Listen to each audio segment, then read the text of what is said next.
I got my bike. Okay, so it's 2016 plate RT, 3,500 miles on when I got it in November. It's now early, probably mid-March actually. So now we've probably got about 5,500 miles on the clock, something like that.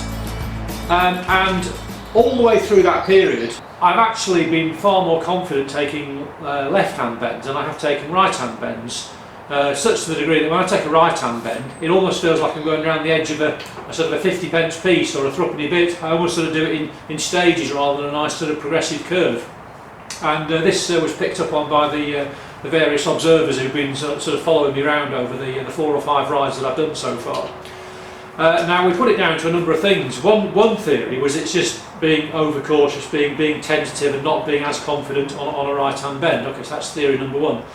Then theory number 2, which appeared on my second observed ride, was that he asked me whether I had one dominant eye, and I actually do. I have a very dominant left eye. My left eye probably does 85–90% of the work in terms of my seeing. My right eye tends to be actually quite lazy, and he wondered whether that might be a factor. So the working theory was then if I sort of worked at actually looking more to the right, and actually so I could actually see straight down the outside with my left eye, then maybe that would be a factor.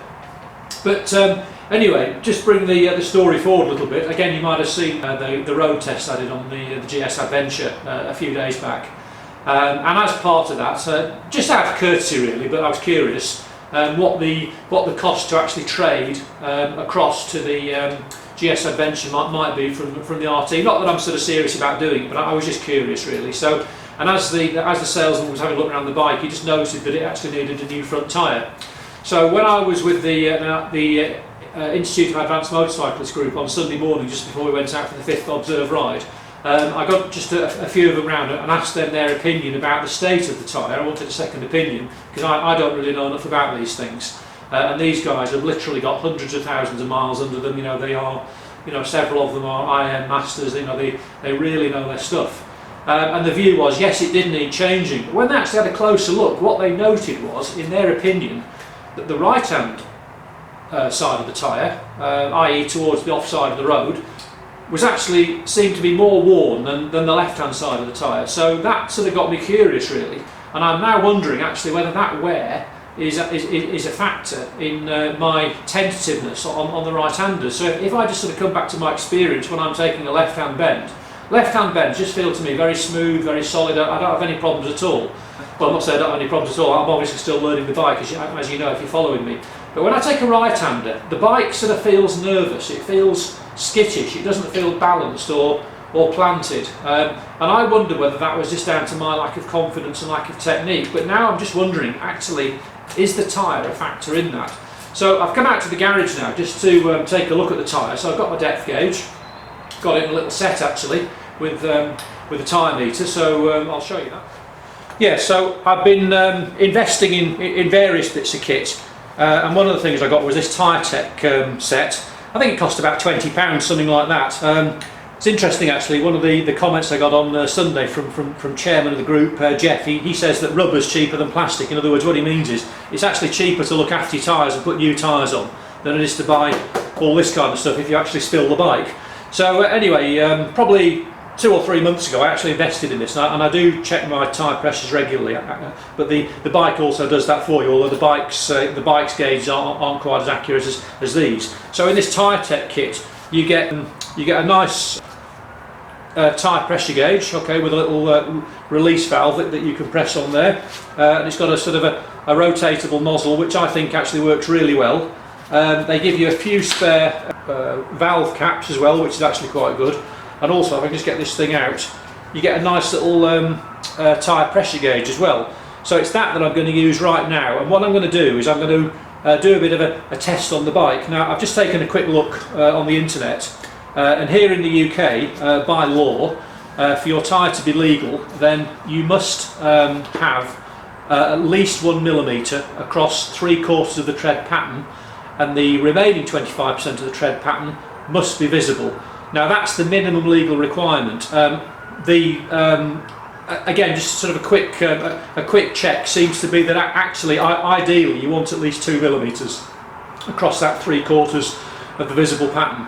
Okay, so what I'm going to do now is I'm going to apply the tyre depth gauge the tread depth gauge, and we're actually going to see what that actually looks like. And I'm also going to try and work out whether it is in fact more worn on the right hand side than it actually is on the left hand side. So let's just readjust the camera.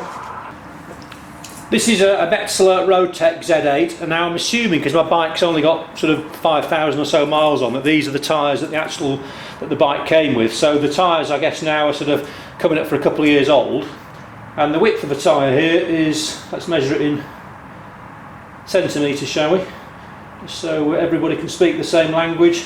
So we're looking at round about 11 centimetres. So if we said that 3/4 of that, if we said that was a sort of a generous 9 centimetres. Okay, so and it's interesting, we almost sort of get a bit of a ridge, I would say, probably something like from here through to here. So that's the depth I'm going to measure. So the way you use this gauge is actually very simple. Okay, so you can see there's like a little plunger here that you can actually press down, and obviously when that's depressed, that gives you the depth. Okay, so let's start with we'll start with this one and this one. Okay, so for each of these grooves, then what I will do is I will take 3 measurements. I'll take a measurement at the bottom, at the top, and in the middle as well. Okay, so we can just be really scientific about this. Okay, so what have we got here? Just right at the bottom, then we've got, what's there? Let's say 2.3, shall we? Okay, in the middle we've got 3.3 approximately, and at the top, what's that, about 2.3 again. Let's do the right hand side then. So again, just starting at the bottom in each case. So let's put it on.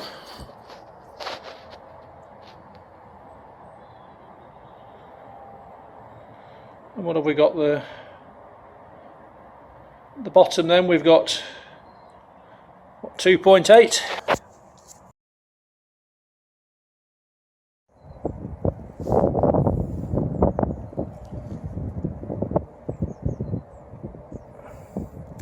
I felt the test I did the other day was a little bit inconclusive, but it occurred to me that I was only measuring the point between here and here, which is what?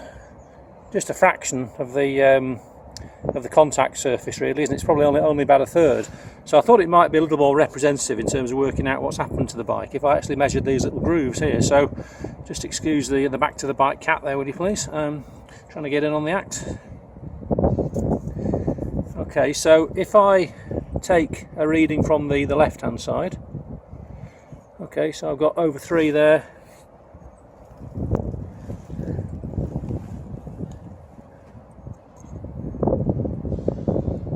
And I've got over 3 there.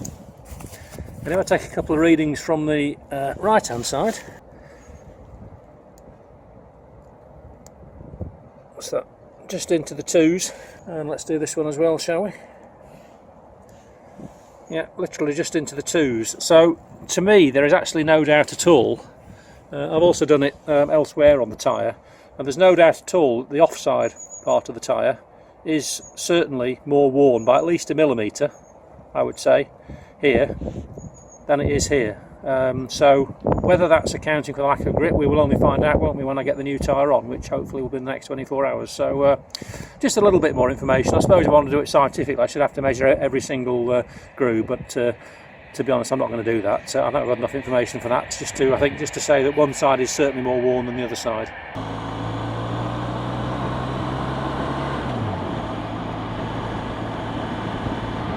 Well, you join me on a sunny morning, and you can't see it, but sitting on the front of my bike is a brand new Metzeler RoadTec 01. So spent an hour in Bikers World yesterday with Lee, interesting fella, nice bloke, and he swapped the tyres over. And as you're about to hear, he immediately spotted a ridge on my tyre. You get many BMs coming in, Lee? Do it for tyres. Yeah. Obviously not service work. Okay, interesting. So even after they come after when the warranty's finished, you don't do the servicing? No. It's weird. It's not nothing against BMW riders or anything, but BMW people prefer just to take the bike back to BMW. I mean, we can do basic servicing. But we've got no diagnostic. Because as I understand it, the Boxer engine's quite simple anyway, isn't it? It's not complicated, is it? Yes, yeah, no, it's just a lot of people prefer to take that. I've only had it since November. I came to see Libby. I rode the V-Strom 650 and 1000, and I was really agonising between the V-Strom and this actually, but I managed to pick this up for 11.5k. Yes, Remember me? Yeah.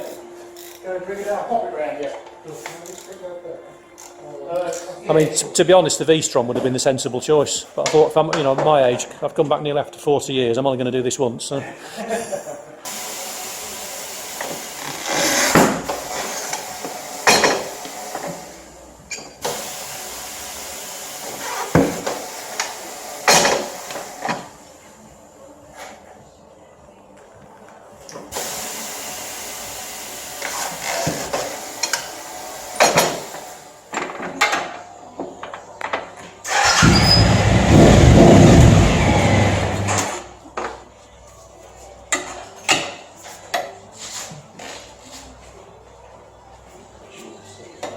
How many of these have you done then?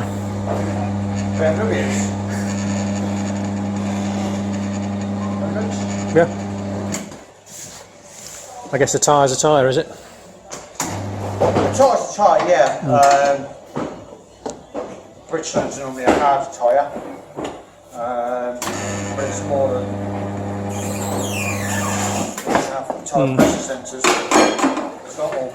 Well, certainly on this wheel, it's not noted that it's got a pressure sensor on it. Yeah, I read the Motorcycle News review and the Bike Magazine review, and they reckon the RoadTec 01. Yeah. Would you agree with that? Yeah, the RoadTec 01's a good tyre. Yeah. Yeah.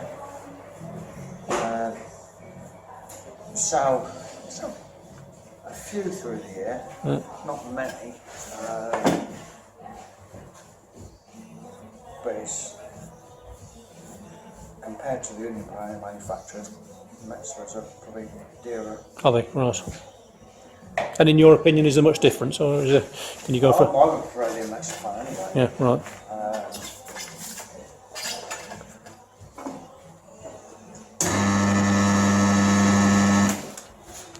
Obviously, the way things are, I wouldn't force to run through a budget.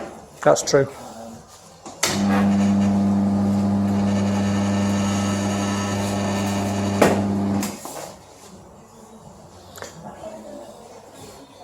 As I've been told, I guess rubber's cheaper than plastic, isn't it? You get you.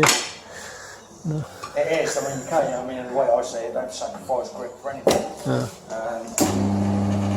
But there's a lot of people out there say as long as it's black and round, it's all right. We'll have our preferences. It's like anything. Some people prefer trainers and some people hush puppies. Yeah.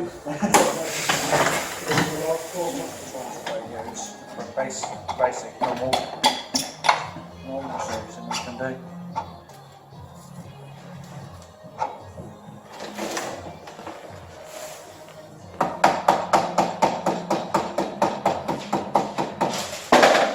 Right.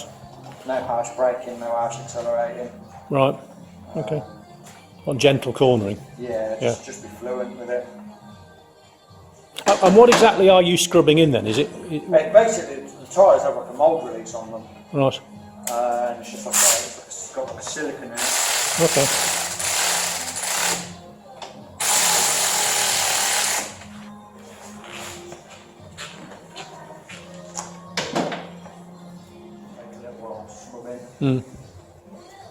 So it's a mould release. Interesting. Okay.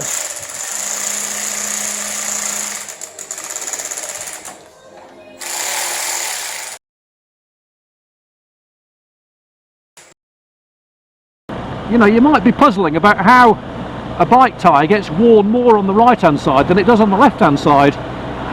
Well, if you ask people in the know, they immediately tell you that it's because in Britain our roads are cambered. In other words, there's a shape to it. So if you tend to ride more to the left of the road over here, the camber tends to be more severe. The advice actually is that you know, as far as tyre maintenance is concerned, you should ride more towards the centre or the inside line. Now obviously in terms of advanced motorcycling that's not always possible, but you see what they're saying. So it's the road's camber. The other thing of course it is that we tend to take more right-hand turns. Now those right-hand turns actually are, every time we go round a roundabout, we are scouring the right-hand side of the tyre more than we're scouring the left-hand side of the tyre. And there are I've been through probably hundreds, if not thousands, of roundabouts. You know, in the what, 4 or 4 months or so that I've owned the bike. So those of you who've been cycling a bit longer, then clearly, what are you doing? The other factor as well is that if you look through a left-hander, the vanishing point or limit point tends to be nearer to you. If you look through a right-hander, the vanishing point or the limit point tends to be further away. Because it's further away, most bikers will tend to accelerate harder, will tend to corner harder through a right-hander than they will through a left. So again, that's another factor. Now, as I understand it, I'd be interested to know those of you who sort of follow me from Europe or the United States, Canada, Australia.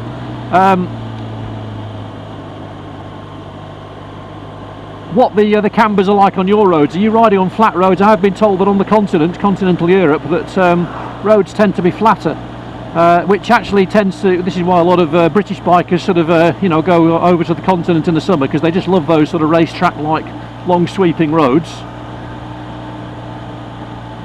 But yeah, just that's what's doing it. Okay, so something we all need to be aware of, just another little fact to store away. Now, let's just think about this, shall we? Because with the R1200 RT, weighs 265 kilograms. Okay, which is about the same as a baby grand piano.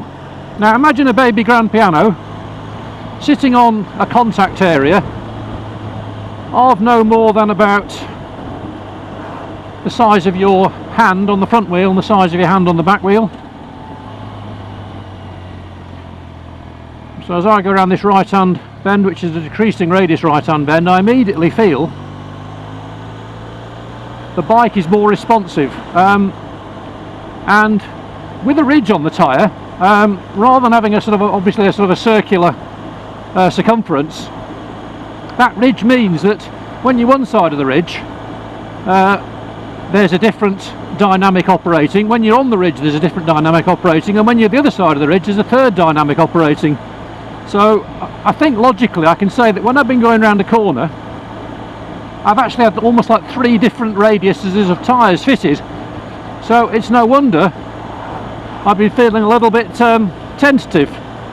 And I was putting it down to myself, and there's no doubt at all that I am still a relatively tentative rider. I tend to be very cautious, and I make no excuse for that, and I will continue to do so until I really get the feel of this bike, and even then I'm not going to be ripping it up. But what I've now got, as I'm going around right-handers, so I'm probably done 25 miles so far on this tyre, and what I'm feeling from the front now is it's more constant, it's very simply predictable. There's no twitchiness at the front end, and I know it's a bit hackneyed phrase, isn't it? It's very much overused, but the bike is now going where I'm pointing it rather than developing a life of its own, because of course if you factor those 3 radiuses either side of that ridge, on the ridge on either side of it, and then you factor in the occasional bump or 2, bit of gravel, road dirt, winter dirt, salt, that's what I've been experiencing. So, fascinating. So the bike has now got 5,600 and probably 70-80 miles on, something like that. It means I put 2,000 miles on that tyre since I bought it, all in winter conditions. That's fair enough. I've learnt a valuable lesson. I always think the lessons that are the most valuable are the ones that where you essentially get away with it, where nothing bad happens. You know, the near miss, if you can call it that. So I'm really pleased that I've learnt that lesson. And I think it's taught me a lot about the fact that as a back-to biker, you've got to keep a close eye on your tyres. And it's interesting, when I bought the the tyre pressure gauge and the depth gauge together, I was thinking about the depth gauge, thinking, oh well, it's very nice, I'll probably never use it, but it's there, you know, it looks interesting. But I've actually proved the value of that depth gauge, because on the right hand side I had a full 2mm less of tread than I did on the left, and the point is, it wasn't constant either. It varied actually around the circumference of the tyre. So I think my message to anyone who's watching this video is, if you haven't got a depth gauge, get one, and if you've got one, use it. You don't have to use it every week, but it's certainly something you want to keep an eye on. I don't know whether you've heard the analogy about boiling a frog. You know, it's one I often use on my management training courses. But if you put a frog in a pan of hot water, it just hops out. You put a frog in a pan of cold water and warm that water up slowly, you kill the frog. And it doesn't realise, because its environment is being changed incrementally, bit by bit, almost insidiously, so you don't notice. And when we're in an environment, when we're riding along with a tyre that's gradually getting worse and worse and worse, we don't notice. So it's so important in that sort of situation with things like that on your bike that I think you do take note of that. So I've put a link below for the set that I bought. I think it's called the RoadTec, and I've been very pleased with that. I thought it was good value. I shopped around a little bit. So do take a look at that if you're interested. If you haven't got one of those sets, I do recommend it. As Chairman Jeff said to me on Sunday, rubber is cheaper than plastic. In other words, it's much cheaper to put a new tyre on than it is to go sideways through a hedge and have to buy new bits of plastic for your bike, or even worse. So what I've been told is that I now have to scrub off the sort of wax or the solution. I don't know quite what it is, but it's a substance which is put on the outside of the tyre when the tyre goes into the mould at the manufacturers to make the thing form and release properly. And it takes typically 100 dry miles or 200 wet miles. So a dry mile, when you're sort of rubbing this off, is actually twice as efficient as a wet mile. So I'm out today on some lovely dry roads. I'm probably going to do 60 or 70 miles. And that's probably just about going to do it, with probably the 20 or so that I did yesterday as well. So for me, it's been a valuable lesson, and one I strongly suggest that you take a look at. Do check your tyres.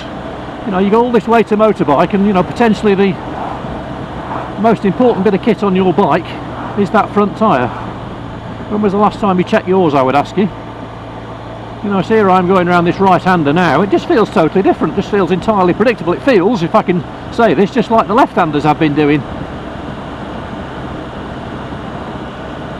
So a valuable lesson for me, and I hope one that you take note of. Fascinating process as well, you know, getting the advice from more experienced bikers. Don't be afraid to ask advice. You know, it's always good to have a bit of humility when you're learning. You can't learn without a bit of humility. That's important for me. So I'm very pleased and thankful for those guys on the Sunday morning, the IAM. Okay, so that's back to the bike signing off. Hope you found that interesting. Most importantly, thank you very much to all of you for your comments, for your feedback. I really do appreciate it. So thank you for that. Keep watching and ride safe, and I'll see you next time.